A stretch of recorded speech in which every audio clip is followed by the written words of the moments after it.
ગઈકાલે સવારે 9:30 આસપાસ સોપાન 55 એક સ્કીમ છે ભાયલી વિસ્તારમાં. ત્યાં એક જીત પટેલ કરીને જે ઓનર છે જે સાઇટના, એમના દ્વારા ઇનોવા ગાડી લઈને અંદર આવતા હતા ત્યારે એક બાળકી હતી, એને પર ટાયર ફરી વળતા બાળકીનું ત્યાં સ્થળ પર જ મૃત્યુ થયું છે. અને આ જે સ્કીમનું નામ છે સોપાન 55, એ ભાયલીમાં સિચ્યુએટેડ છે અને એના જ ઓનર હતા જીત પટેલ. ઘટના જે બની એના બાદ દીકરીને હોસ્પિટલ લઈ જવામાં આવી અને દીકરીને મૃત જાહેર કરવામાં આવેલી હતી.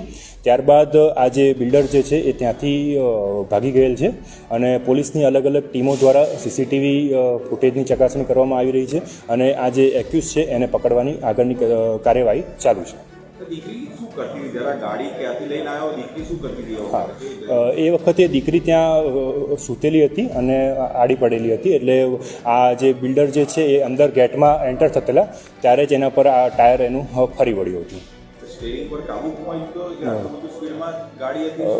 એ સીસીટીવી અત્યારે પોલીસ ચેક કરી રહી છે અને એ તપાસમાં આગળ જે ડિટેલ આવશે આપણી સાથે પણ એ શેર કરીશું.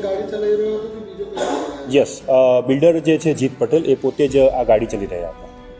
Yes, thank you.